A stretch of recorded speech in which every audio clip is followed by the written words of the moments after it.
What is up, everybody? It is episode 16. I am your host, Shane Mallory, joined by my co-host, Ricky DaCosta. And tell the folks what time it is. Run it back. It is time to run it back. If you haven't noticed, we're upgrading a little bit in the world. We're moving on up, you know? So you telling me we got fancy? We got a little interview, and now we got microphones and Hey, mixers. man, one interview right? all of a sudden, man. Got the soundboard, these beautiful mics. We're listening to the people, man. People are talking about, hey, get the mics. We want to hear your sound. We want to hear you guys individualize more. That's what we're doing here. Now, listen, I got to say, we really appreciate the love. We just broke through 500 followers on Instagram. Right, we appreciate you guys. We're close to 530 at this point. So, listen, yeah. it's all that feedback is used. So keep the comments, keep liking, keep subscribing, follow us on all the podcasts, Major platforms. Yep. Exactly. And again, also too, want to throw a special shout out to Mr. McLean for coming on the show last week. It was fantastic. Give us the 5-star reviews, guys, when you go on all those major platforms. Like, comment, and subscribe. All right. Yep. We need them 5-star reviews. But yeah, Mr. McLean, absolute pleasure having him on the show last week. Great guy, man. Great guy. insight. Hey, listen, not only is he a baller on the field, he knows his football off the field. He does. Like he's He's a student of the game. Hey, listen, I can tell you right now, he happy about them Giants. Yeah, the Giants DeVito, are rolling right now. Hey, DeVito. Hey, Tommy Cutlets. Wait, hold on a second. Did you see his agent? Oh, my God. Did you see his agent? Looked like he came straight off the set of Goodfellas. I'm just saying. My Lord. Listen, you don't want to rob that guy because, you're going to have people out for you. No. The guy, like I said, that's not a guy you mess with. You just do whatever he tells you to do. But don't worry, we got plenty of time to talk about our Giants. Okay. Let's start off with probably, I wouldn't call this the game of the week, but it's probably one of the games with the biggest implications on the line. Bills-Chiefs, okay? Ooh. So the Bills come out. They kind of jump on the Chiefs early. I think it's 14-0. The Chiefs come back, obviously, in that second half. They make it a game. But everybody's kind of talking about a couple of things, right? It's that Kadarius Toney offsides call that erased a touchdown that very well could have won the Chiefs the game. Patrick Mahomes was not very happy about it. He let Josh Allen know. He seemed to let his entire sideline know as he was going after the official. And he kind of doubled down the press conference, too, as well. He was pissed, right? Like, he was mad. Pissed. And like, I've never seen Patty Mahomes like that. Me neither. And I got to call a spade, right? Because I got on Dak earlier in the year for kind of complaining somewhat about the media being a little bit unfair to him or whatnot, and I kind of called him out. I'm not going to go straight at Mahomes like that, but I will say in the immediacy, I get it. You're emotional. You just lost the game. But Mahomes, at the same time, I don't think it's the officials you really want to be blaming. Like, your team is going through a little bit of a struggle right now. I mean, it kind of just seems like if your defense can't hold the team to under 20 points, you're having a hard time because your offense is struggling to score, and a big part of it is that receiver position.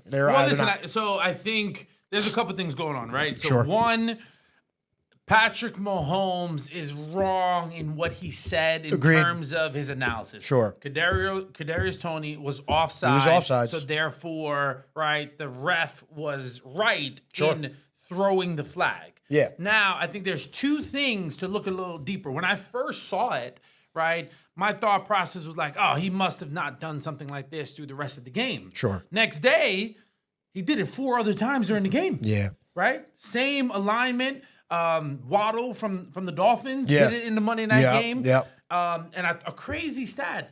In over 25,000 snaps in over almost 20 years of an Andy Reid career, he's never had an offensive offside. So I thought that was super crazy.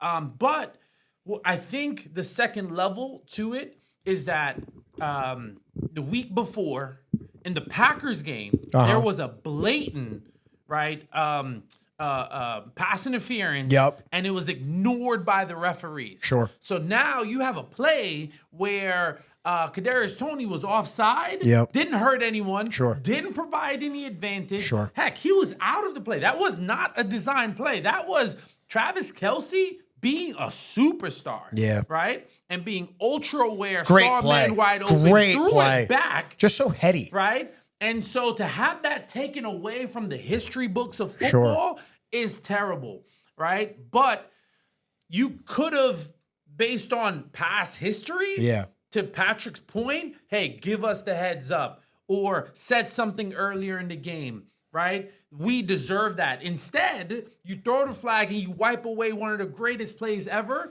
Now, the referee was right. He wasn't wrong. Sure. But out of respect, out of what you called last week, and ignored the pass interference that happened on MVS, you ignored the pass interference that happened in the end zone on Travis Kelce. If you're gonna do all of these things, right, an offensive offside by a wide receiver, you could have let slide. Well, again, I think this goes to a larger conversation, and this is less, I don't want to pile on the officials because I've talked about the officials a lot. I think the officiating has been horrible this year, probably the worst I've ever seen. But I don't necessarily blame the officials. NFL, you're $1 billion company. You print money. You own a day of the week. Figure out a way, for one, to get all these officials on the same play so we can get some form of consistency game to game on the calls are going to be called, when it's going to be called, how it's going to be called. There's going to be missed calls. There's going to be blown calls. That's human error. There's holding on every single play. They're not always going to get it. Yeah. But we got to get on the same page in terms of how calls are going to be called from game to game. Because you can't be doing it, to your point, right, against the Chiefs in the most crucial play of the game, but then in the Miami Dolphins game, Waddle does it a number of times and it's never called once. Get on the same page. And again, it's just like, I don't know if you need to get the officials on full-time salaries. There's no excuse, though, for this much inconsistency in a game that makes this much money. Like, just get it down, Pat, right? Do you need to pay the officials more? Do you need to have more regular scheduled meetings? So I think they may need like a eye in the sky, a universal referee that's, up in the booth, overseeing everything, that's, channeling down to the refs on the field. Like, I like that. Right. Hey, pick that flag up. Exactly. Yeah. Right. Or guess what? This person instigated it. They actually do it for personal fouls. They review everything and can throw you out of the game when they review everything. But the question is, what's the line, right? Is it just pass interference? Is it sacks? Is it, offsides, right? I don't even know what a pass interference is anymore. I don't know what it is. Listen, after that Packers-Chiefs game where he got mauled over the back, and listen, I'm a defensive guy, but like that one was absolutely pass interference. You can call it a makeup call in that game, but it's just like, I can't go with that. If there's an infraction committed at that point, I don't care about the previous. You can't, two wrongs don't make a right, in my opinion. I agree with you from a technicality standpoint, but if you go mess up, right, you can, fix the situation later on by giving an opportunity. So yes, if you were, but then don't make that other bad call in the first place. Okay, so for example, in that Kansas City Packers game, right, fine, you didn't call the pass interference versus MVS. Sure. Pass interference is almost never called on a Hail Mary. There was a blatant push. That was the opportunity to I like your call. Right? That would have been just. That would have been fair to do something like that. Because then, even though it's so uncommon. I get what you're saying, right? Because it's like, okay, we're paying you back. Here's the one makeup call. We're not making the PI call. But now there was one in the end zone that happens. You got to make that call then at that point. It can't be two in a row, to your point. But so that's fair. And here's the thing, right? We can go and say if they let it slide, then you should have called it. That would have hurt the Bills, right? And again, that is true. But ultimately, the inconsistency on the referee side created this. Yes, Patrick is ultra upset at his wide receivers. I think in his first 4 years, he only scored less than 20 points 6 times. In this season alone, he scored less than 20 points as an offense, right? Yeah. So his passing yards are down. It might be 5 or 6. Like 5 or 6 times he scored less than 20 points. His passing yards are down about 30 yards a game. So if his receivers just did their job and caught the ball, all of a sudden things would be tremendously different. So that's what's leading to the frustration. Sure. But I think all players want is some level of consistency, right? And if you were going to call it all game. Don't wait till the end of the game. If you're going to let us play. And that's really why he's upset. Well, I think you just did a good job of kind of putting a bow on the entire conversation. It's just, at the end of the day, it just comes down to the consistency of that call. You're either making it in all the games or you're not making it. But it can't just be, I'm doing it in one game, I'm doing it in another. But I think the better summation that you made was Mahomes' frustration.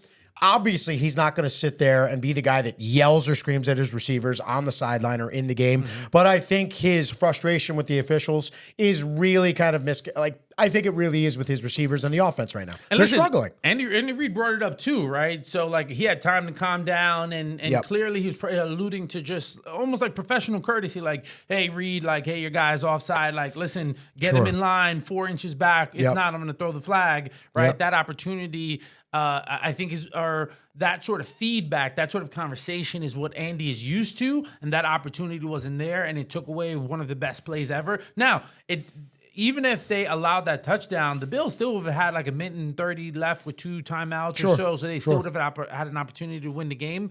But they would have had to score a touchdown, right? I think it would have been over 4, right? Okay, so, But listen, at the end of the day, Bills won, right? They did what they were supposed to do. The Chiefs are reeling, lost 2 games in a row in Patrick Mahomes' career for the first time. Yep. So, the Bills keep themselves alive too now. Hey, they're Joe Brady, in the playoff that hunt. offensive coordinator is really getting everyone involved. It's interesting to see what's going to happen with Stephon Diggs. He's not getting the level of touches that he's used to, but they're winning. Right? Running the ball a little bit more, a little more balanced. Running the ball. So I think as long as they're winning, Stephon Diggs is going to be fine. But it's interesting to pay attention to that dynamic, right? Because he's a fiery guy. He likes the ball. He likes to be contributing to the game. Sure. So I think as long as Brady, he's a receiver. He's a receiver. They only get so many opportunities to get the ball in their hands. They're not like a running back who's going to get the ball. They're going to touch the ball a decent amount of times every single game. So while it can be frustrating sometimes, I get the receiver personality. Yeah, absolutely. Because they want to have the ball in their hands. They think they can make plays. Listen, the one thing I will say about the Bills is that they're staying alive, but I think Sean McDermott right now is playing for, I think he's coaching for his job. Because I think the only shot he has to stay on as head coach is if the Bills make the playoffs. I think if the Bills don't make the playoffs, even then, I'm not sure if he survives, depending on what they do. But if they don't make it, I think Sean McDermott is gone. Look, I'm going to bring something up, right? Right now, the Bills have a lot of confidence because the Dolphins look like frauds, right? You brought it up. I questioned it.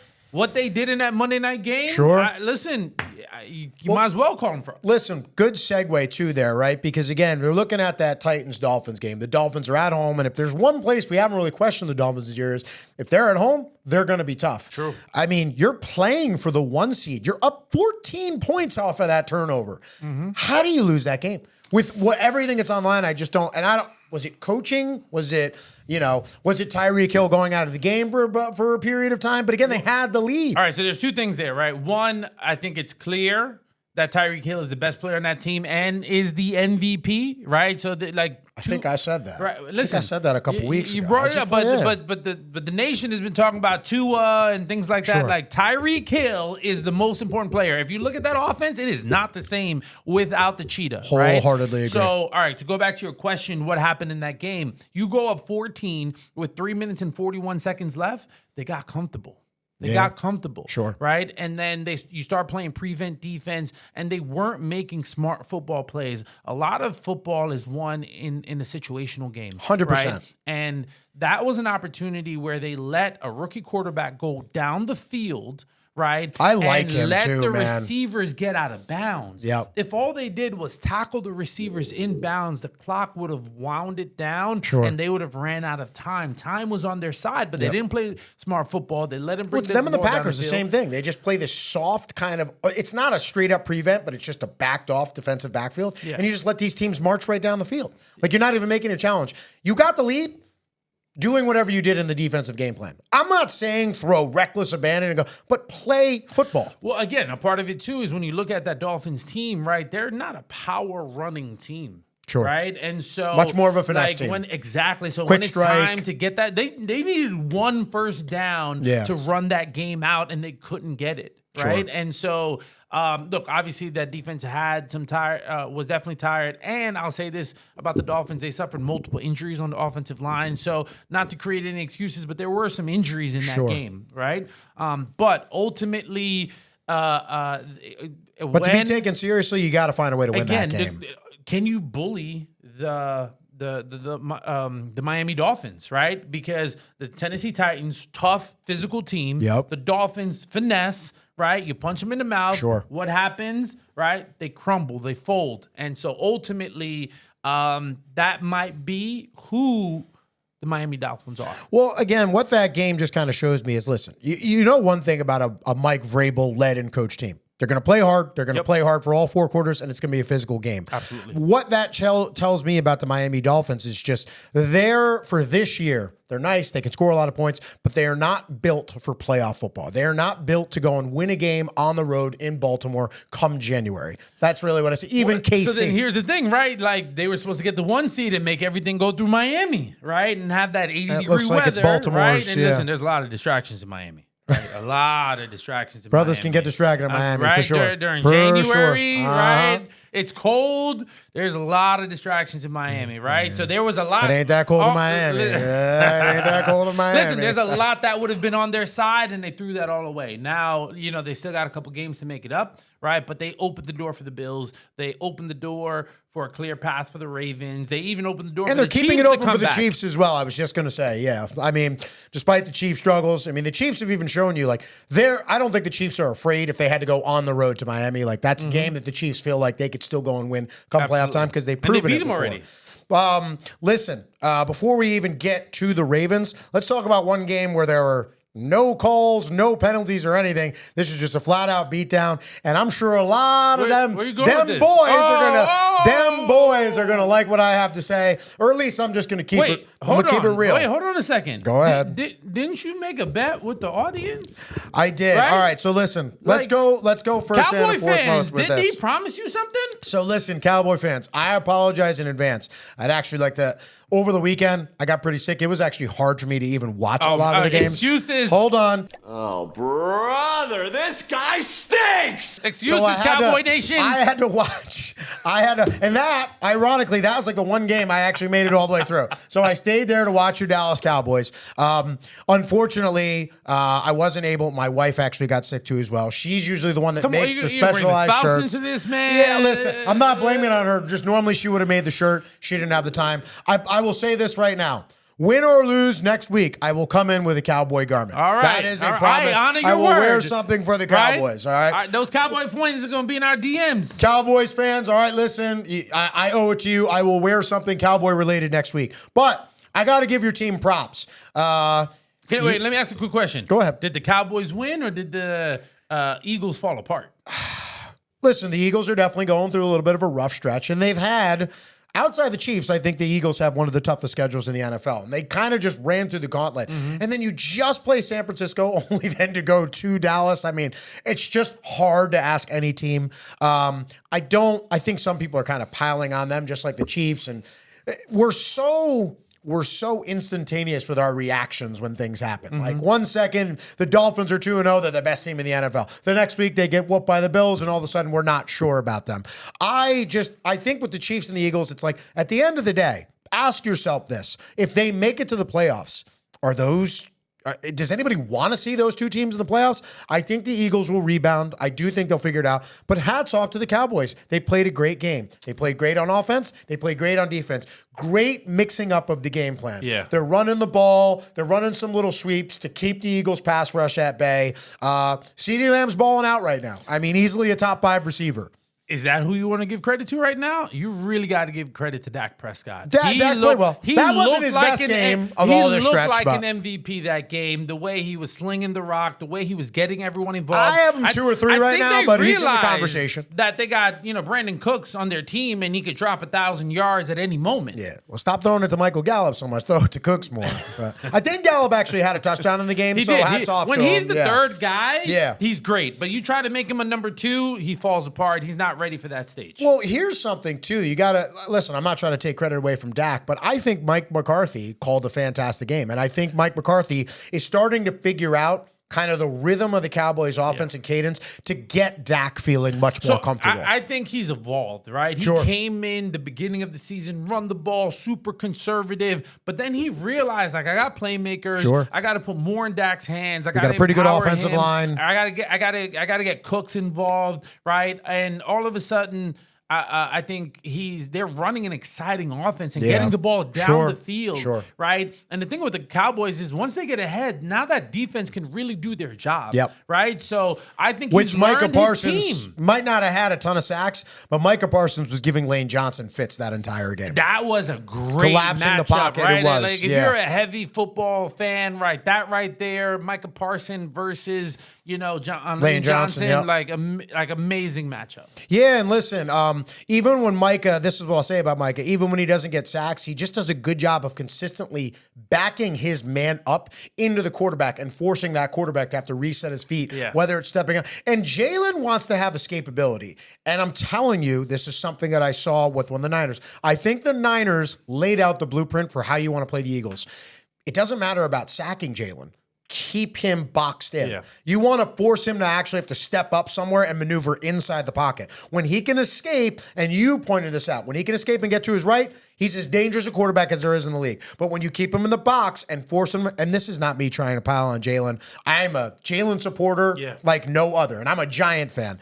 But his weakness is just being a pure pocket passer, being forced to sit in the pocket and read a defense and have to dissect that way. That's not where he's most dangerous. Listen, I also think he's missing Shane Steichen, because if you look at what he's doing right now with the Colts right now, great call. Think about their offense and how they're pushing the ball down the field, right? That's some of what's missing in their offense right now. They were doing a little bit of it during the year, throwing it, but it was primarily to A.J. Brown, right? And I think, again, incorporating more of Devontae Smith. What I did, they just got Dallas Goedert back too, and they got him involved. That's what I like to see. So you got to use him. Listen, I think the opportunity is there, but I think who's really one of the biggest things that's letting down the Eagles right now is their defense. Right, they're not good on third down. Outside they're their not pass getting rush, and enough sacks and pressure. Right, don't get me wrong. Terrible against the pass. They just are. They are. They are bad against the pass. And they got the names right, but they're not producing to the proper caliber. Yeah. Well, you know, it's interesting that you say that. I was talking to a few different people this week just about that game and the Eagles in general. And the one thing I said was, listen, you can't play a bunch of man with 30-plus-year-old cornerbacks. I mean, it's just, you get to that age as a cornerback playing man, it's just, it's like cornerback is one of the hardest positions in the NFL from a pure athleticism and speed and reaction standpoint, because everything you're doing is based on what the other guy is kind of doing in front of you. And when you're 30, you know, like at a position like that, you might lose a step or two. Zone corner, that's one thing. That's why guys like Richard Sherman were able to kind of play their career a little bit longer, more predominant in the zone. You play man, you lose that half a step and you make that little mistake. Listen, you don't tell that to Gilmore on the Cowboys. Gilmore balled out. He played well. Down, he did. Right. Brown got like 90 yards, but most of it was in garbage time. Exactly. So I agree with you ultimately. I mean, I'll just throw some credit out there to the D-line and think because they or take away some credit because they're not having that pass rush. It's exposing those receivers where last year they had such a great rush, right? That it elevated that secondary, right? But now there's some holes and some weaknesses in it, right? And without that pass rush, that's an additional time to carve them up, right? And whether it's zone if the pass man, rush doesn't get home, I mean, you're going to have a drive. You're going to have a drive on them. So, yeah, man, listen, I agree with you. I think the Eagles can rebound and figure it out, but they're going to have to find ways to get the most out of that pass rush, whether it's disguising somewhat, sending some blitzes in different ways. You have to, because that's the strength of your team. Now, I want to say this. I don't want to be a homer, right? But I'm sure the Eagles are thinking, I got the Giants twice on the schedule, easy wins. DeVito got something to say about that. And that Giants defense is doing their thing, right? They are. So they're playing great right now. Right? What they did last year is exactly what they're doing right now. Yeah. Not turning the ball over, playing great defense, and carrying the game. They can still make the playoffs. They're one game out. I know. Right? I know. Giants want to just leave it up to the fourth quarter and have an opportunity to win. With DeVito, Dayball said, go let it rip.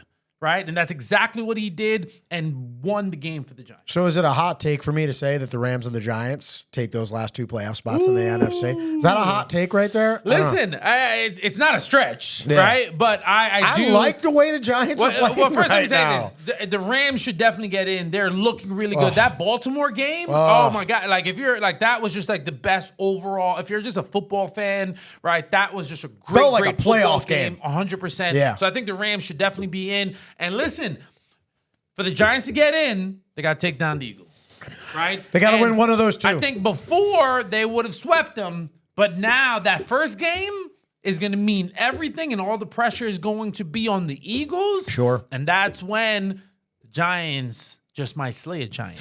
It's funny that you say that because coming into the season and based on last year, I would have said I just think the Eagles are a horrible matchup for the Giants just in terms of how the two teams played. Yeah. But to your point, right? They're struggling on offense right now, some of the Eagles, like to find an identity. And something that's actually been perplexing me a little bit with the Eagles too, and I think about it with the Giants is I feel like, and I think it's probably primarily to prevent him from getting injured, but they're not running DeAndre Swift, I feel like, as many times in a game as you would normally run a back of his caliber.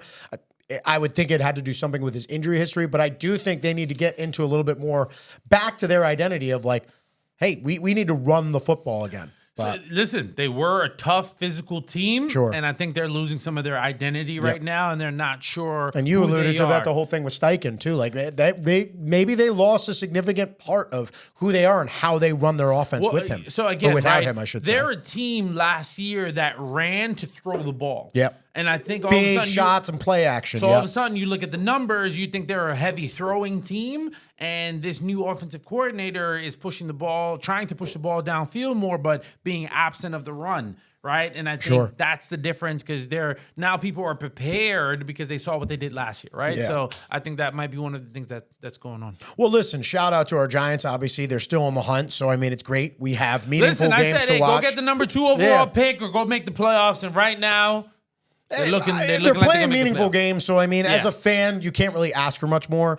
Going back to kind of finish up this segment, that Ravens-Rams game. First of all, I thought it was the best game of the weekend, just the back and forth. Epic. And it's funny when we were sitting here talking about the picks last week. I'm like, I feel like this is the type of game the Rams are going to surprise people. did say They'll that. come You out a little said bit that. early, but like later in the game, I'm like, yo, the Rams are going to take this game. The fact that the Ravens won that game and the way they won that game. It tells me that maybe there really is something special on the horizon for the Ravens. Maybe this really is their year. And I got to tell you right now, they're kind of in the driver's seat. If they beat Miami in that matchup, which I think is coming up this week, if not the week after. I think it's the week after. Okay, so maybe in 2 weeks. They win that.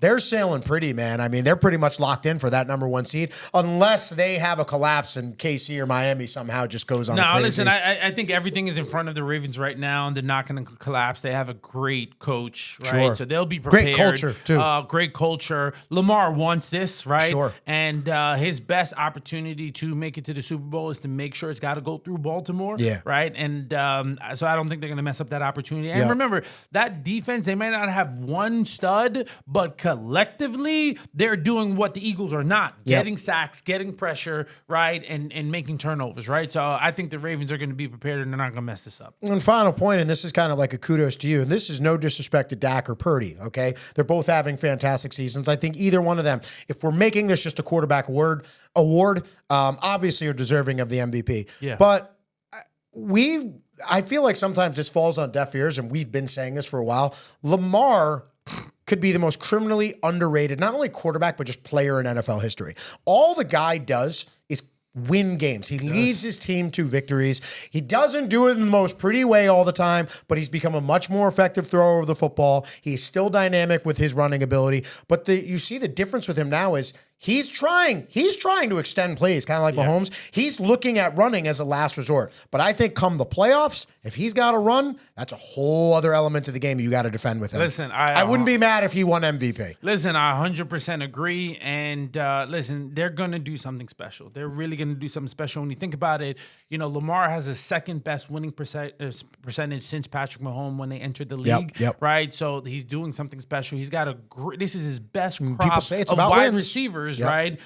Listen, they still got a running game. That defense is balling out. And guess what? As it gets colder, you're not going to want to be playing football 30-degree weather with such a tough physical team. Yep. And if they Zay make the Flowers, playoffs, Zay Flowers is looking real. looks Lamar legit. will definitely use his legs more in the playoffs while getting the ball downfield. They got Beckham that has a championship, right, to bring to the team. So I'm excited for the Ravens. I'm very excited for the Ravens. Yeah, man, listen, it's very exciting, and you should be excited because that was your team, like, right from the get-go. I got to give you credit, man. I just wasn't sure what to expect with Lamar coming off the injury. Hats off to you. They look great right now. They look like the team to beat in the AFC, and again, outside of the Niners, possibly in the league. But listen, folks, that's all the time we have for this first segment, but don't go anywhere. We'll be right back after this quick break, and we will Run it back. Run it back. What is up, everybody? We are back for segment 2 of Run It Back. I am your host, Shane Mallard, joined by my co-host, Mr. DaCosta. And beautiful people, please don't forget, like, comment, subscribe. Give us those 5-star reviews, man. We're looking for them. I'm telling you, we're kind of turning a corner with this. You see the mics obviously on the set, but after that interview, I mean, the show gained a ton of followers. Feel like we're really moving in the right direction right here. You want to know what the followers been talking about? What's that? Basketball, man. Oh, yeah, you know Basketball. what? We have neglected a little bit of the hardwood lately. Yeah, we got to get the fans what they want. Well, why don't we just talk about the hottest subject that we've had a debate on here before? Let's talk about... Is it actual hoops? Well, I guess some people might think it involves a basketball player. What he's doing on the court is not always basketball. We're talking about the Draymond Green suspension. Now, listen, I've been very outspoken about Draymond Green and kind of his actions on the court. He's suspended indefinitely. Before I go, let's actually kind of reverse this. I want to kind of ping it to you because you're a Warriors fan and you were very defensive of Draymond Green last. Not defensive about the topic. We always have the good goes back and forth. So I want to give me your thoughts on the play itself. Obviously what happened, and then 2, obviously the suspension. He's suspended indefinitely. Listen, there is zero justification in what Draymond Green did. Yeah. If you want to compare this to the Clay situation with Rudy Gobert, right? He was defending his teammate. Yeah. Rudy should have never disagree. put his I hand, could see right? your... You know what I mean? Sure. There's an avenue of for him to be sticking up for his boy. Right? Yeah, sure. In this zero justification, Yeah. you spun to deck him in the face and pretend like you were flaring? Absolutely not. Listen, he was playing defense, right? And defensive tactic sometimes is to be annoying, right? But to punch, heck, that's what Draymond does. Professional in the face, right? Unacceptable. Sure. No level of excuse or action, anything he could say doesn't justify it and literally takes away so much credibility from the man. Yeah. Right? Because the basketball player, tough, hard-nosed, right? Great Defender, role player on a great right? with a great 100%. team. A role player that became a Hall of Famer. Sure. Or a future Hall of Famer. Sure. 4 championships, right? So now the question is have to seriously be asked, is Draymond Green worth the trouble, right? In watching that play, I am glad he got an indefinite suspension because in my head, I'm thinking like 25, 50 games, right? Sure. It had to have been a significant consequence because if losing money's not going to do it, costing your team a championship is not going to do it. Yeah. There's something seriously wrong. Now, Kevin Durant, several other people alluded to that maybe there's some things going on in his personal life.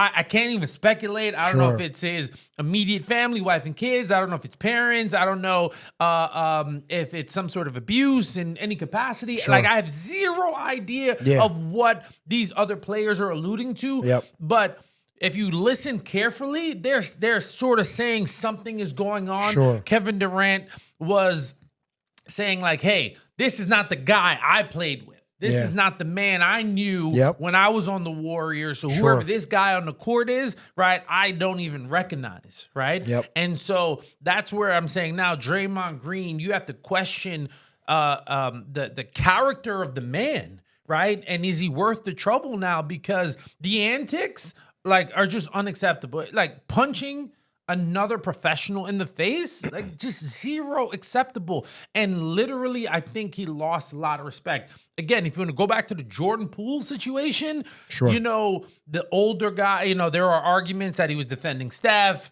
Jordan was talking a lot of trash, right? And again, some people believe still he doesn't warrant punching, but heck, the Warriors were upset that it got out, not that the incident happened, right? And it says a lot about how they feel about Green too, that Poole ended up leaving the team. Exactly. But did that empower him, right? Has he been getting away with murder all this time that he's going to push the envelope? And that's where in my head, I'm like 25 games, 50 game suspension. I'm glad it's indefinite.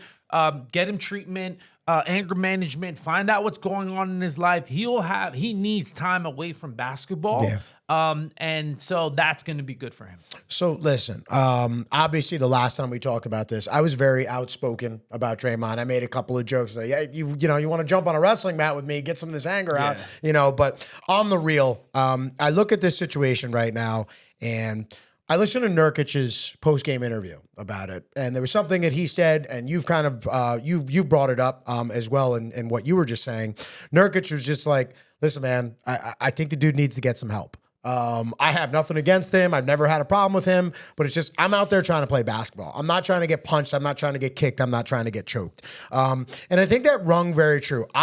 You said it. I have no idea what's going on with Draymond inside of his personal life. Yeah. But at some point, these situations keep happening. They keep coming up. And when you start saying, and I give Draymond this credit, he actually came out and he apologized, like in the post-game presser. But these things keep happening. Like you say you're flaring when you kick Steven Adams, in the gonads. You say you're flaring the other night when you punch Nurkic. Like those are not basketball movements. They're not. I don't understand what is going on with him where he gets, you're the irritant from another team. So someone doing that to you all of a sudden, like it's a problem.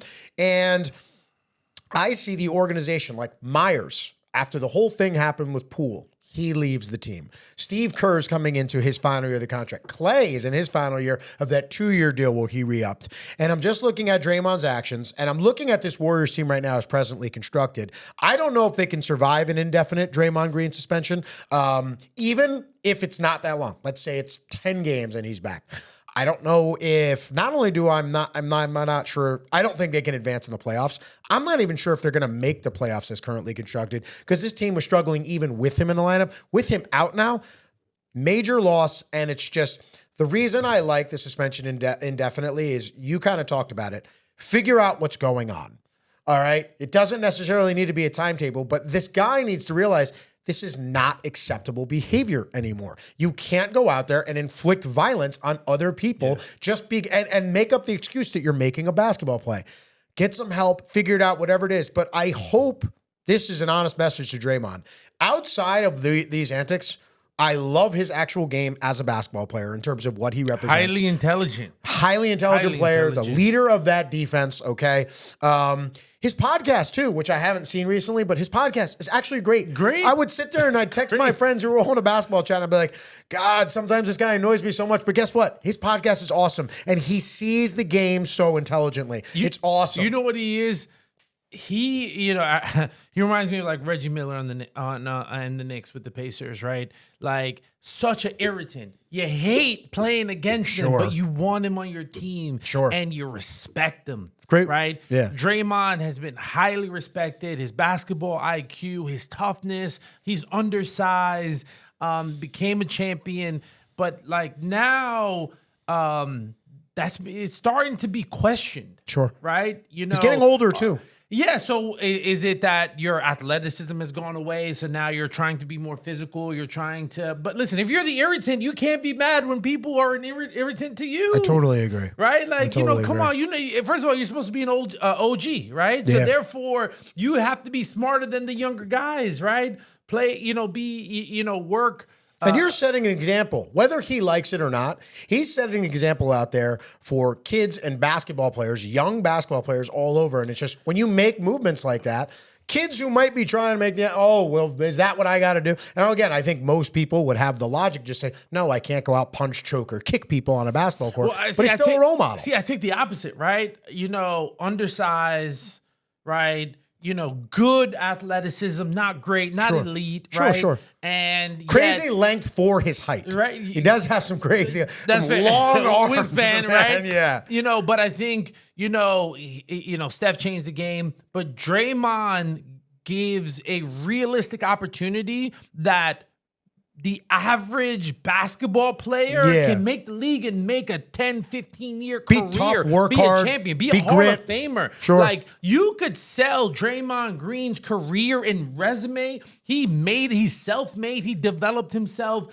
Hey, young role players coming on the come up. 100%. Watch That Draymond. is the role model that he could have been, especially for the younger guys. Yep. All the older guys had already respected him. Sure. But instead of being that revered person, right, to this younger generation, like in a Chris Paul or something like that, you know what? It's laughable now. Yeah. And that is sad. Yeah. And that's where the man needs help and to get fixed, because his ultimate reputation is being questioned now. And when that happens, granted, he got his money, but the ripple effects of being a Hall of Famer and that type of champion and having that great of a podcast, maybe flipping that into a long-term deal with an ESPN or a Fox, might be diminishing now significantly and quickly, because if you're going to be more of a headache than you are a winning solution, then guess what? People aren't going to want to do business with you.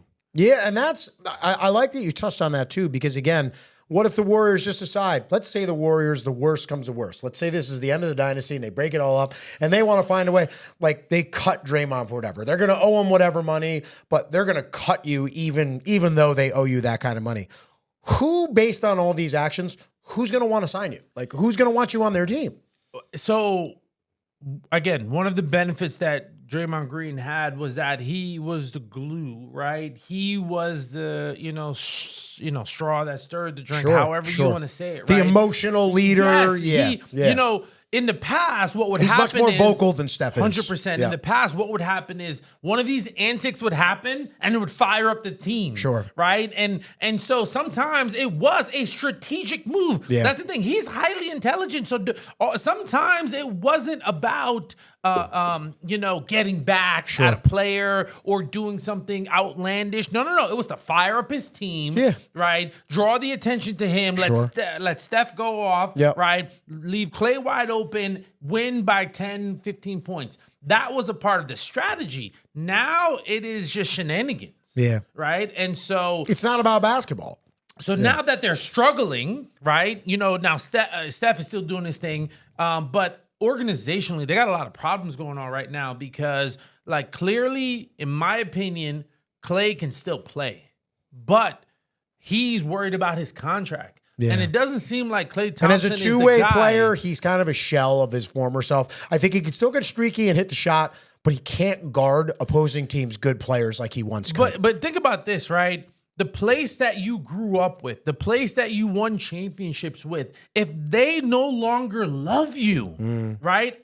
Or again, it should be about your talents and what you're going to do and earn for the team. But when it comes to Clay, he has deserved a respectable contract for his time and efforts with that organization. I think they offered him 2 years, $48 million. That's not acceptable. Not when, Steph is getting 250. Draymond just got 100, right? To throw only 48 million to Clay, that's a slap in the face. And so it's sort of like the band is falling apart, right? And Draymond should be the one holding it together. And he's kind of the reason right now that it could very well fall apart. Right? So, listen, I think the Warriors have to pivot hard, blow it all up, trade, Chris Paul, right? You pay Klay Thompson, you trade Wiggins, and you see what you could bring in, get a little bit younger, invest more into, what's it called? The younger guys, Moody, Kuminga, right? And see what they can do and bring. And listen, like potentially you might not be competitive in the playoffs, but if you get in, you got to punch his chance. Well, so the only reason I hear what you're saying, I think that it would almost be criminal for the Warriors to sit there and go rebuild when you still have Steph Curry playing at the level that he's playing at right now. Now, the rumors that I've heard is, let's say Draymond comes back in a reasonable amount of time, okay? And the team is presently constructed, as I said, they could maybe make the playoffs. They're not winning an NBA title as currently constructed. The rumor that I've heard is that they're going to be heavy trade guys at the deadline. And the name that I keep hearing, okay?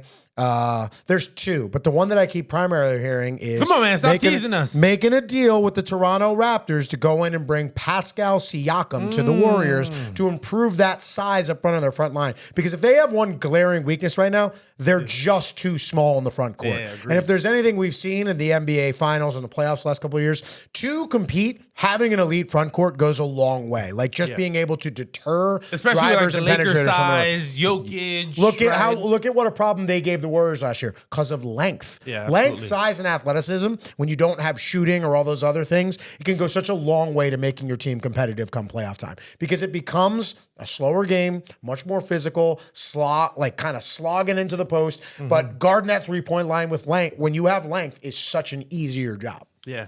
Listen, I do love that. Do you think it's the end?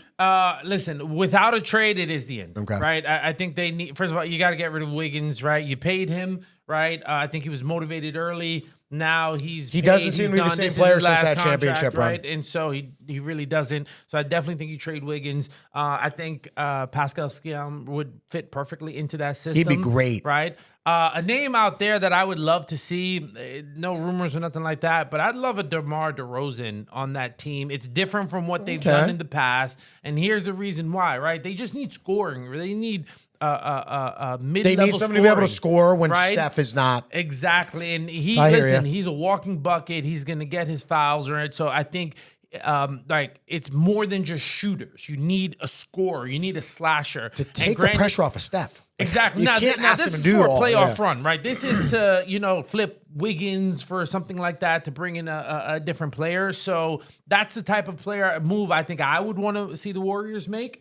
But, time will tell. But they need more than size and they need more than shooting. Yeah. Right? To Lauri really take the Markkanen next from level. the Jazz would be another guy, too, as well, that I'd be interested in. It would probably take the farm for them to go and get something like that. Yeah. But I've heard the rumors that Chris Paul was brought in. Obviously, they had certain expectations. I don't think it's quite working out the way they are. He's an olding player. So packaging maybe Chris Paul, either Moody or Kuminga picks to go and get something, whether it's the size, whether it's that extra score that you're talking about. They need some type of a punch if they want to try and make themselves serious contenders this year.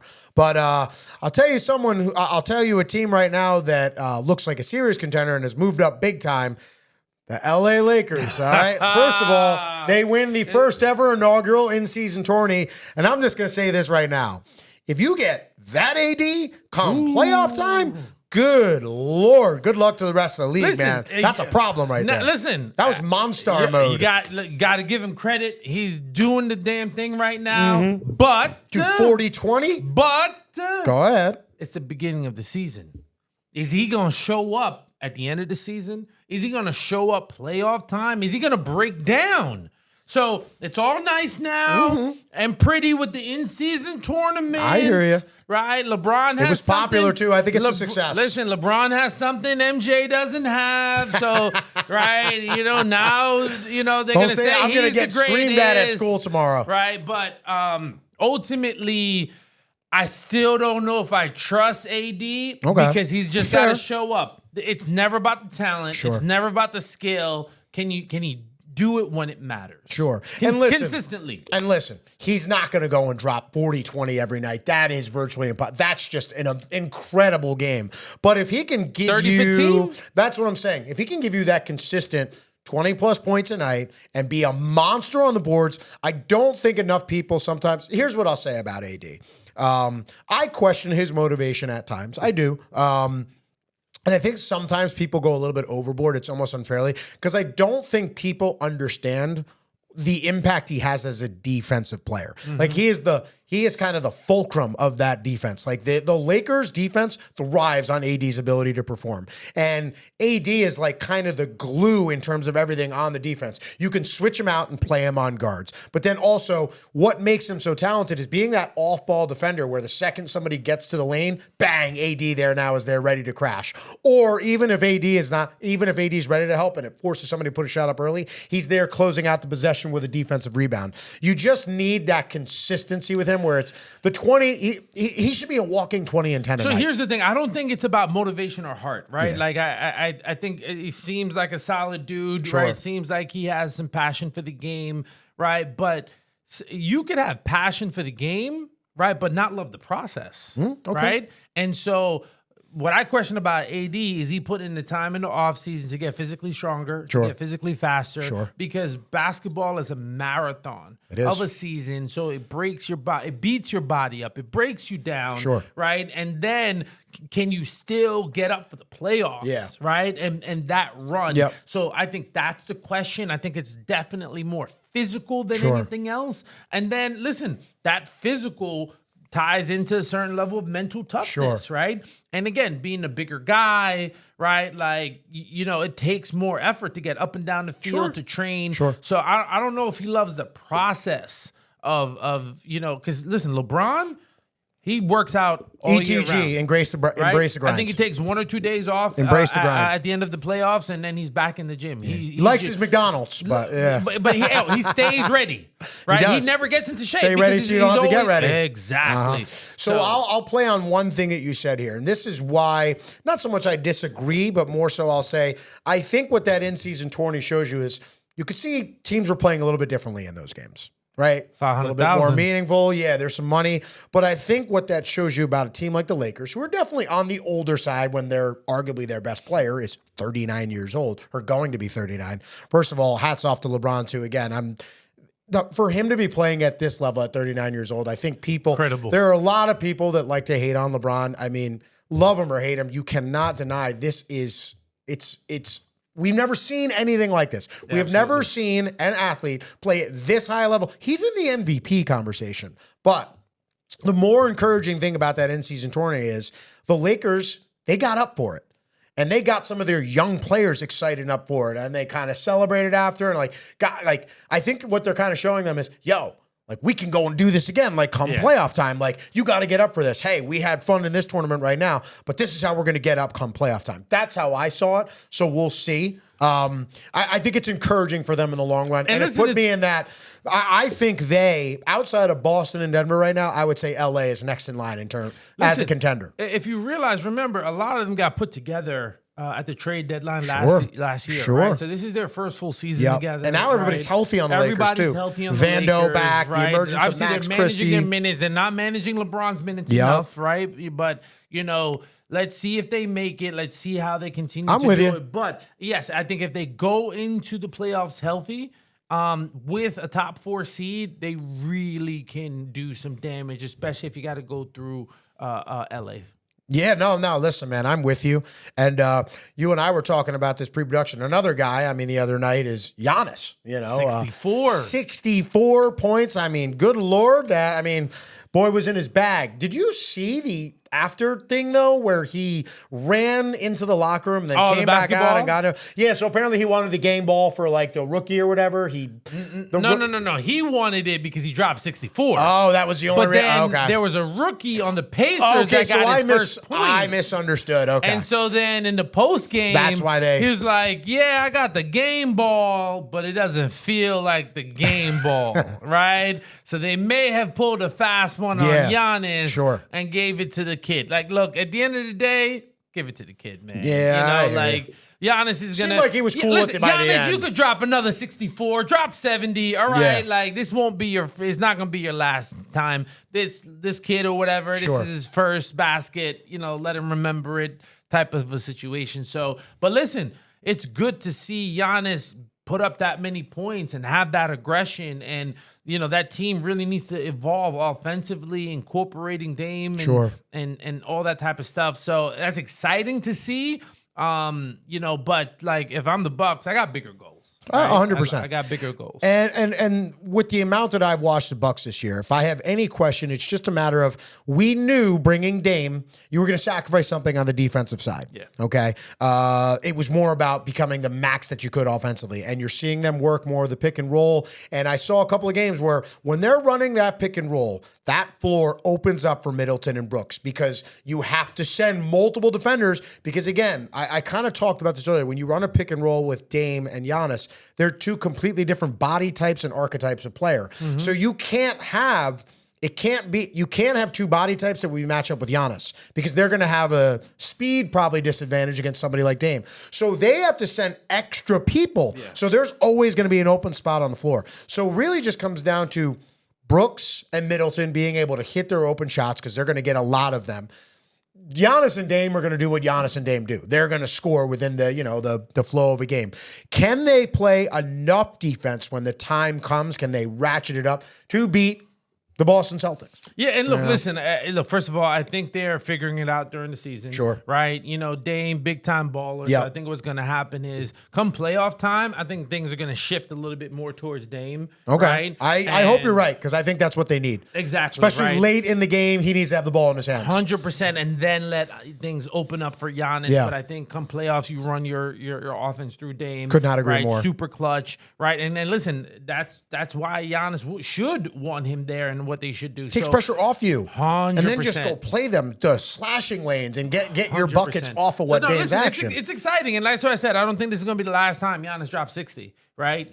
So right. With that offensive scheme, and look, the coach is figuring it out too, Yeah. right? He's a first-time head coach, so no, I'd still say the Celtics and the Nuggets right now are. I'll say those are the teams to beat. Yeah.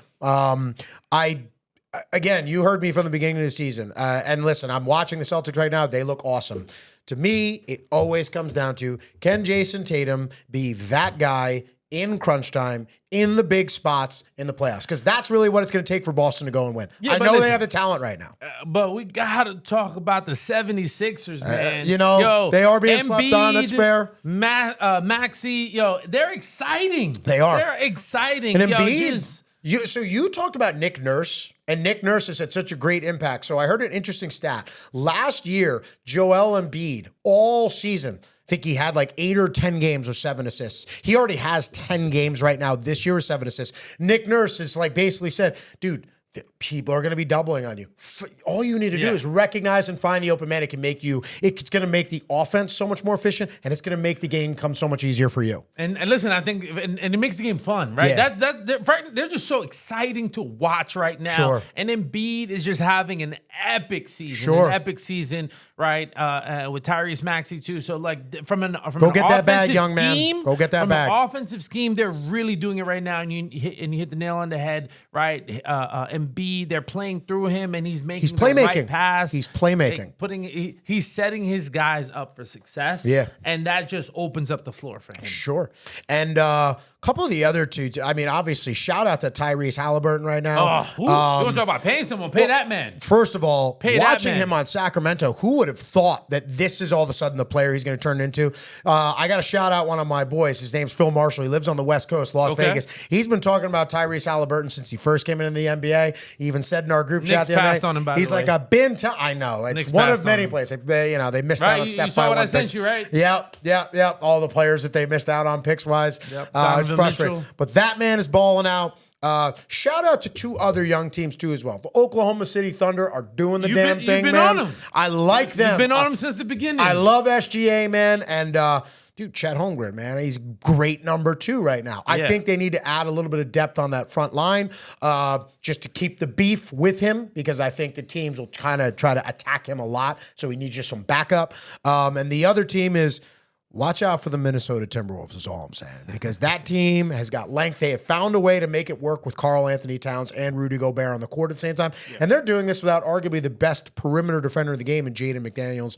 Anthony Edwards he's making that climb into superstar status. So. Yeah, I mean, listen, let's see if they're for real, Sure. right? But no, Edwards, right, is looking great right now. Love and, him. The Thunder, right, they're fun, Sure. they're young, and they don't care, Yeah. right? So when you have that type of attitude, can you keep up with us, Yep. right? Because we're just going to go up and down the court and we're having a good time. Now, listen, when things slow down and it's playoffs, things are going to be a little different. Sure. But, like, they're built for the regular season right now. Yeah, I hear you. And listen, shout out to the Mavs too as well. They're playing some very good basketball right now. I watched that game against the Lakers the other night. Oh my God, it was just no matter what the Lakers did, they couldn't stop Luka. It's either he's making a basket or he's making a crucial pass. Yeah. Shout out to 2 young teams, the Rockets and the Orlando Magic. Who would have thought that these teams would be where they're at this point in the season? Listen, we will definitely bring you more NBA content, especially we're kind of getting to the nitty gritty of football right now. But we're excited, man, because even after football, we'll get much more heavy into the NBA. It'll be Hey, much more Christmas the Day is focal coming, point. right? That's a great day. That's a great That's a day. Some great basketball NBA holiday. games right there. Yeah, and we'll have a Monday Night Football game that day too as well. So a lot of good stuff here. A lot of good stuff to come. Both the NFL season starting to wind down. College football playoffs are coming up. The NBA is just starting to get to the meat in the middle of the season. The trade deadline, which is most exciting. But listen, that is all the time we have for segment number 2. But don't go anywhere. We'll be right back when we Run it back. run it back. What is up, everybody? Welcome back to the final segment. It is segment 3 of Run It Back. I am your host, Shane Mallory, joined by my co-host, of course, Mr. DeCosta. Please, beautiful people, don't forget to like, comment, and subscribe. Give us those 5-star reviews across all the platforms. We greatly appreciate it. We're all of a sudden kind of growing at a rapid rate right here. We're having a ton of show. I couldn't be more lucky to be doing the show with my co-host. I've enjoyed every single episode. It gets better and better, and let's just keep this thing going, man. Yeah, man. Listen, this has been organic, right? It's been a lot of fun. Definitely have been excited about this. Love all the feedback, and really appreciate everything. And just to throw out there, I know you guys don't see him too often, but we got Shawnee in the back holding down production. Absolutely. Really doing the thing. Right, it's a 3-man team and allows us to bring the content to you guys. Yeah, and again, I mean, all of my students in school always comment on the editing and the videos, how fire it is, it's funny, and so couldn't happen, or it isn't possible without Shawnee. So we greatly appreciate it. He's also going to really like where I'm going in this next segment. All right, because we're going to go start of the week. Okay, right? All right, start of the week. So before we get into the picks and everything, I just want to say, I'll go first because you asked me to. Okay. My start of the week, it's just, you're going through all these papers, who had the most rushing yards, the touchdowns, and then all of a sudden, you get to one game, the Texans and the Jets. And let me tell you something. Man was in the doghouse. Wasn't even sure if he wanted to start this week. But my stud of the week, Zach Wilson. First of all, bring the Jets out of the doghouse with that big dub. So clap it up for him. They're still alive. Hey, they're still alive. They're still alive. I know. Not out of the playoffs. They are. I mean, the AFC is nuts, man, at the bottom of that kind of playoff race. But listen, 301 yards, 2 TDs. But here's more. It's probably one of the first games that I've seen Zach Wilson play where I sat there after the game and I go, you know what? This guy might actually still have a shot somewhere to actually make it, potentially. I'm not saying next year, but he at least gave you that kind of hope, that look into the hope into maybe this guy deserves a second look. Maybe he needs to, whether he stays in the Jets next year or he backs up another experienced quarterback. I really liked what I saw out of him, especially because, and this is not to go at the Jets personally, but it's just, I don't think the Jets have really set him up for the most success. And it's just, again, you could have put any quarterback behind this offensive line. I think it would have been a struggle this year. I think Aaron Rodgers, as an older quarterback, might have found. He got injured the first game of the year. Now, part of it was a non-contact injury, but still, he is kind of moving because of a rush that was coming. So I think quarterbacks in general always get too much credit for wins and too much blame for the losses. And Zach Wilson was just getting piled on this year. But listen, some of it was deserved. Some of it was self-deserved. I mean, when you're walking back to the huddle and you just fall on your own, I mean, it's obviously, it's not a great look. But listen, hats off to the young man because faced through a lot of adversity, being blamed. It is not easy to be that guy in New York either. I mean, Mark Sanchez, the butt fumble. Do we need to remind people? Yeah. So my start of the week, hats off to Zach Wilson, coming through an incredible adversity, not even wanting to start just because he knew if I don't play well, I just get blamed for everything. But listen, so, but you hats see, off to but him, listen, man. I think that's the problem, right? When it comes to Zach, right, it's not about the talent, Sure, right? It's about what's right between the shoulders, sure. right? It's all mental, Fair. right? And if he had a little bit more mental toughness, first of all, you're getting paid to play, Sure, right? And you just want to sit on the bench, right? You don't want to go in. Mm-hmm. That's the type of attitude, right, that will get you out of this league quickly. Sure. Now look at what he did, right? He didn't care. He didn't give a damn, right? Showed up, slung the rock, right, and got the Jets a win. Like, just imagine that locker room, that morale. The one thing about football, right, is that when you win, it cures everything. Sure. Everything. Winning cures all. Right? And so all of a sudden, if Zach just has the mentality, I'm going to go out and play, right? I'm gonna go out and ball, right? Yep. I don't care what. First of all, Let it rip. Stop, delete your social media. Well, follow, run it back, please, right? But Of course, only keep the that. social Yeah, media, yeah, right? yeah, of course, But listen, don't read the news clippings, right? Don't read the news clippings, Sure. right? And just go out there and play for your teammates. And this feeling of winning and having success, just replicate it. Yeah. Don't feel the pressure. Don't worry about the playoffs, Yep. right? And that's the thing. Just go right? ball, like why, you said. Why does everyone love Tommy DeVito right now, right? Like he's coming in, he's improving, and he's got heart. Yeah, and he's letting it hang out. Listen, that's what we're looking for from Zach, right? Show us some heart, show us some conviction, show us that you want it. Yeah, sure. Right? Because that's the thing. If you make it in New York, Don't play scared. if you make it in New York, you're forever known, forever, right? So and if you can make it there, you can make it anywhere. Yeah, right? I hear you. So listen, great start of the week, right? I think mine's is going to surprise people a little bit. Okay. Right? I am going with one, Joe Flacco. Hey! If you remember, chicks love the deep ball. That's Joe Flacco right there. Is that what they say? Is that what they say? Actually, I think it's chicks love the long ball in baseball, but I went with the deep ball for football. But I digress. I won't touch it. I won't touch it. But listen, 38-year-old man. Yeah. Right. We thought the Browns were dead. Super Bowl champ. Right? We thought they were dead. Now they beat the Jacksonville Jaguars. Yeah. Right. 8-5 right now, the they're Browns? tied at 8-5. Right. Highly Hats impressive. off to that defense, too, right. though, That man. defense is great. And guess what? That team has got hope again. They do. right? And now, don't get me wrong, Joe Flacco's numbers aren't super pretty, but for a 30-year-old man that just came off of the couch, exceptional. Yeah. 26 for 45. Like, the great thing there is he threw the ball 45 times, did. right?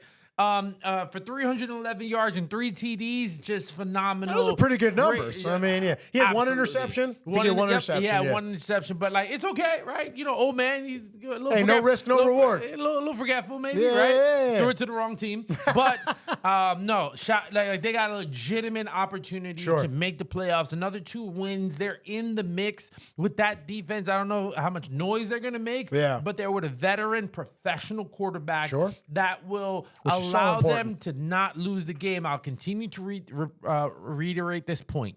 Most football games are lost versus won. Sure. Right? So if Joe Flacco could just come in and set and move the chains and set them up for success with that defense, Sure. right, they could be in any game. And they got playmakers on that team. I mean, you would have thought with Nick Chubb going down early this season, like it would have been kind of a doomsday situation for the Browns. The backup Ford, though, has been very good. Kareem Hunt has been solid, too, as well. So you got a nice little 1-2 punch. And Njoku just looks like a creature sometimes when he catches the ball. That's Joe's best friend. That's a big ass dude right there, man. I mean, don't mess with that boy. And I mean, Amari Cooper still steady and a solid number 1 receiver in this league. And their defense, I mean, at all levels, incredible. Led, of course, by my man crush Myles Garrett, of course. Yeah, man, hats off to the Browns. And I like your pick, man. I like that pick, man. Solid. So listen, man, we got to get into picks this week. And first of all, look, You man, want to go to picks? there's no hat. There's no hat today. Congratulations. Picked up 5 games this week, man. So listen, this is the first time I went below 500 since the first week of the season. So I got Remember. I know. It's It not is where you not start. how It's about how you start. finish. It's about how you finish, baby. I might take your strategy this one, though, and go through a few explanations and then say, you know what? I'm going to go and pick the other side. No, but listen, you did good. I went 7-8. You went 11-4. So now the current standings is Mallory 125 and 84, Okay. and Ricky 117 and 90. So Okay. I mean, it's you've got a shot here. You got a shot here down the stretch. Creeping up. Got All a couple right. more weeks left. And we got a bunch of good games here. All right, we got some Saturday games now too, because college football now the big show is coming up for college football. But in the meantime, it's kind of like the wait and see game. But meanwhile, we get the treat. We get Thursday night football. We get some Saturday games, and we got some Sunday games along with a Monday night game. So, best of luck this week to you, Yes, brother. sir. Yes, sir. All right. So, let's start off right here. I love that I get to lead off with this one because I think it's kind of. The Los Angeles Chargers, with Herbert now out for the season, go and visit the Las Vegas Raiders. I'm not going to take too much time on this. Do you know who the backup is for the Chargers? I haven't had a chance to go and look into that. It doesn't matter. Yeah, okay. So listen, I think we're on the same page with this one. I like the Raiders in this one. Definitely. The Chargers have struggled with Herbert. You're going to a backup now. Keenan Allen's not playing either. That's huge. Raiders it's all day. It's over. Yeah. So on Saturday now, we got 3 different games. Like this game right off the bat, because both teams still on the hunt in their respective conferences for the playoffs. Give me your thoughts on Minnesota Vikings at the Cincinnati Bengals. So listen, I'm in a Survivor tournament, right? Okay. 500 entries, down to 14, and your boy is still alive. Okay. Right? Massive pot. Okay. And so I am a huge Vikings fan this week because they came through for me with the 3-0 victory. Yeah, they did. But this week, Bengals are going to take him down. Yeah. So I like Minnesota too as well. The defense is good. It actually is very good. Yeah, listen, give some credit to Brian Flores, right? Like he went through his issues or whatever, Sure. but like that guy can coach. Yep. Glad he got another opportunity, and he's really taking that franchise somewhere with their head coach. Yeah, and listen, while I like Minnesota, how can you not be impressed with what Cincinnati is doing right now? Jake Browning is tough, man. Yeah. He is really tough. He's got a little bit of ability to run the ball, but who's the guy I told you about last week? Chase Brown. Chase Brown. Watch out for this guy, man. He is effective in the passing game. He's giving him that element that kind of Joe Mixon didn't always necessarily bring. That element to the passing game. I think he'll get better with running the ball but he can make some plays if you get that guy in some space. I like him. I just like what the Bengals are doing right now, and the fact that they're at home, their defense is actually playing exceptionally well too. So I'm with you. Actually, I'm riding with the Bengals. All right. You gonna flip flop now, or no? You're good. All right. Listen. I went as far as I did with the Vikings last week. They did what I needed to do. There you go. Got to move off of them now. All right. So this is definitely a tougher game to pick right here. We got the reeling Pittsburgh Steelers right now, coming off of 2 losses in a row, playing who I might think is maybe the most underrated team in the NFL in the Indianapolis Colts. Shane Steichen's doing a fantastic job there. His first year as head coach. Doesn't even have his rookie quarterback, that he kind of planned on playing with. He's doing great things with Gardner Minshew. I don't think Taylor is back for this game. I think it's still the thumb thing is going on. Shout out to Michael Pittman on that team, man. That guy just comes out every single week. He's like one of this, you don't even hear about him. And he's easily a top 15, maybe even arguably top 10 receiver in the league. Great fantasy guy. He's great. This is a tough game to pick because I like both defenses. For some reason, I just lean towards the Pittsburgh Steelers, kind of trying to figure it out. It's a late game in the season, and even though they're at Indy, something about their mettle, their experience. Mike Tomlin's never had a losing season. I just can't see the Steelers losing 3 in a row. I apologize. I'm going to go with the Steelers. Listen, in my heart, I want to take the Steelers, right? Mike Tomlin, they don't lose 3 in a row. But there's something going on there, right? You know, and these young receivers and quarterbacks not being able to get it right. Like the Steelers should win this game. Trubisky's still starting? Trubisky's starting. Okay. Right. But I think somehow, some way, the Colts pull this out. Okay.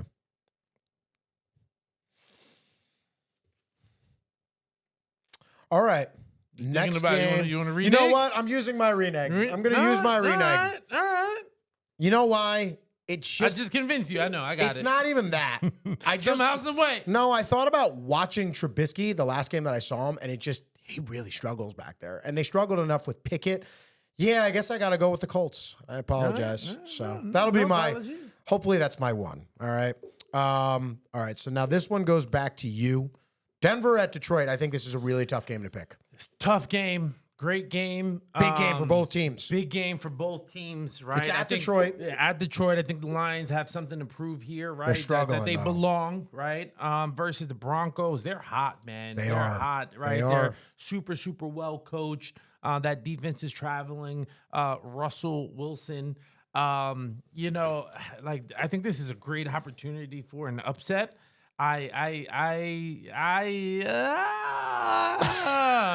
Holy waffle. Yes.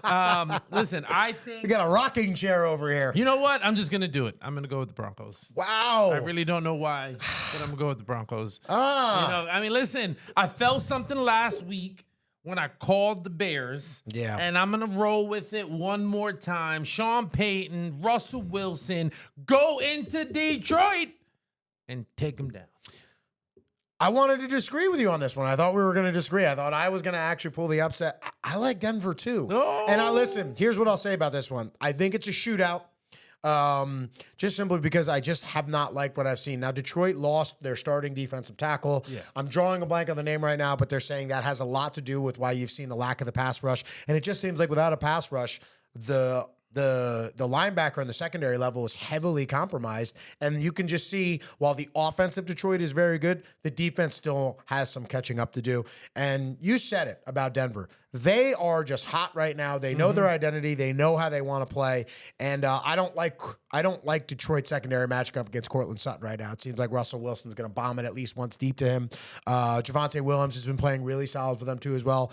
And while I love me some Dan Campbell, Sean Payton's an excellent coach. I have to make that the difference in the game, and I take Denver. I take Denver in the upset. Can't be mad at you. Okay, so this one's back to me, right? Yes. All right, so Chicago at Cleveland. I think this is a very competitive game. I think it's much more competitive than people will give it credit for. Fields been playing better the last couple of weeks, but more so, Chicago defense is much improved. Top 5 in the run. Yeah, they picked up Sweat. They picked up Sweat. Their defense is immensely improved since then. I feel like there was one other pickup they made too as well. I'm drawing a blank on it right now. But their defense has improved dramatically in the run. They're still not great against the pass, but playing somebody like Cleveland, I think this game is a back and forth game. But I like Flacco's experience combined with Cleveland's defense. I'm going to take Cleveland in this game in a close one. I am actually going to this game this weekend. Are you really? I am going to this game. Nice, man. I got a buddy. I got a couple buddies out in Cleveland. They had an extra ticket. Cool. So listen, I'm Cleveland's rocking. a good time. Is it now? Cleveland is a good time, hey, man. Ohio, I'm coming, baby. But listen, so I'm rocking with the Bears, right? Emotional. You're gonna pick. go No, to no, a game. sorry, I'm about to say, whoa, you going to a game in Cleveland? You're gonna rock with the Bears? No, I'm with the Browns. I apologize. I'm going with the Browns. Rooting for the home team here. Okay. All right. Emotional pick. Nice. All right. Let's see if we can split on this one, but it goes back to you first. We've got Tampa Bay, who just comes off a big win. Shout out to them too, by the way. Beating the Falcons. I believe that puts them either tied for first or they're tied for first with the Saints in that. Yep. Okay, so I mean that division's really close right now. I mean, I think all 3 of those teams are viable to win it. So this is an important game for them. Green Bay, it's kind of like the up and down the seesaw. I'm going to say this about Jordan Love. While he's had some of these up and down moments, some of the off-platform throws that he makes, like watching him against the Giants, there was one where he scrambled and kind of like sidearmed it like 20 yards. You see Lil Rogers. You see Lil Rogers. You see the athleticism, the ability to throw off platform, move and throw on the run. I'm curious to see what Jordan Love turns into and progresses in overtime. Okay. But it's hard to trust the Packers, but this pick does go to you. So Tampa Bay at Green Bay, who do you like? So listen, man, I told you I'm in a Survivor League. Yep. Last week, both teams need the win too. Last week, the Bucks took out my buddy, right? It was Bucks versus the Falcons. Yep. Right? He ended up going with the Falcons. It's just something told him in his gut.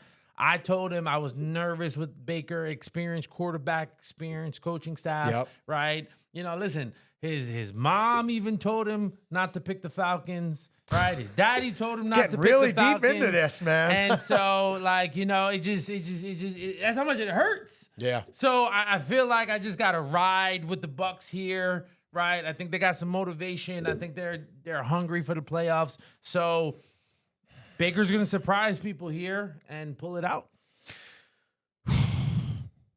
I want to disagree with you. I really do. Here's the one part where it's like, you know what the difference? I can't trust Green Bay game to game. And I just think the difference is Tampa Bay, just their experience across their lineup. Even Baker, like who am I going to trust more? Jordan Love, who's kind of have like the up and down performances, or Baker, who is Baker, you know, A game breaker? No. But he's good enough with a good team around him to go and win some of those games. I like Tampa as well. I like Tampa as well, too, especially just their offense against Green Bay's defense. I think that's going to be the difference in the game. Okay. So, yeah, we agree on this one. I like Tampa as well. Sure you don't want to renege? I don't want to renege on this one. Okay, so this one, the reason I just pulled my phone out because I was interested in this, Houston at Tennessee. CJ Stroud is in the concussion protocol. Nico Collins, I believe, is questionable too as well. The fact that Stroud did not practice today leads me to believe that he's probably not going to play this weekend. It's at Tennessee. I think without Stroud, I think the Texans are going to be a completely different team. They are significantly diminished in the weapons department. They don't have the most reliable and consistent running game. I got to go with the Titans here. Yeah. I got to go with the Titans. So, I mean, listen, I think, separate from the concussion protocol, right, I think this is just a tough spot for, the Texans, right? The Titans haven't been here before. The Titans are coming off of a great Monday night victory. So they're highly motivated. They're a tough physical team, right? Yep. And so here's the thing. The Texans just played the Jets, tough physical team. Titans, tough physical team. I think just that's heavy back-to-back. So I do see the Tennessee pulling it out here. Yeah, I mean, again, it's just whether Stroud plays and Nico's out or Nico's out and Stroud doesn't either way, it just doesn't look good for them. Yeah. Going into a game with you just said it too. Tennessee's a physical team. No matter what, they're going to give you a hard game. All right. All right. So this one goes back to you. I'm curious on this one. New York Jets at Miami Dolphins. Oh, I mean, what you saw Monday night, right? Going into Monday night is probably like an easy layup, right? But, going into this game. That was at Miami, Zach Wilson, too. Playing tough, right? Like, at the end of the day, right, you want to take the Jets and be hopeful. But I'm going to go with Miami. I think they're going to pull it out. I think it's just too much. Zach had one good performance. Can he do it again? Based on his history, based on his track record, that's a no.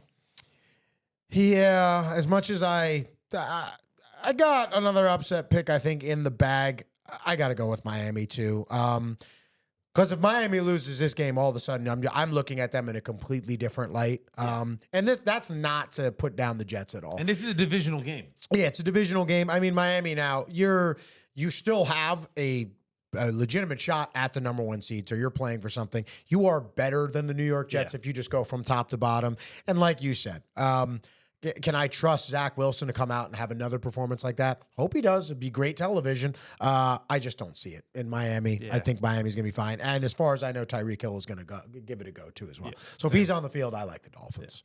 Yeah. So this one's back to me. This is an interesting game.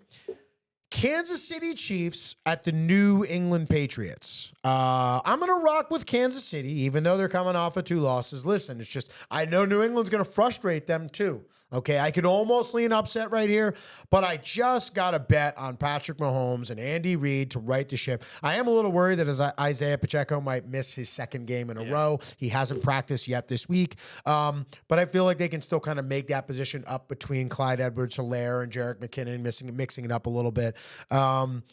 This game just kind of comes down to Mahomes just being incredible, but also the Kansas City defense just has to. I think the Kansas City defense will be able to hold up against New England Patriots. I like Kansas City. Yeah, look, listen, Patrick, first time ever Patrick Mahomes lost 2 in a row, right, during his tenure. I don't see it being 3 in a row. This is my survivor pick.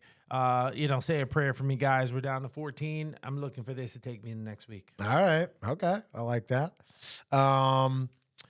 The New York Football Giants. Ooh. Tommy Cutlets DeVito and his agent. Don't hurt me. I was just making a joke. All right. Don't break my kneecaps or nothing. At the New Orleans Saints.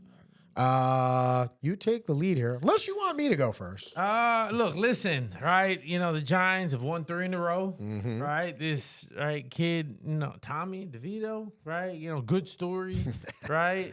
But the Saints are at home. That's a tough place to play, right? And listen, They beat down the Panthers last week. Okay. I think the Saints might have something going, but I'm going with the Oh, Giants. come on, man. I'm going with Tommy And DeVito. I put your name next to Come on.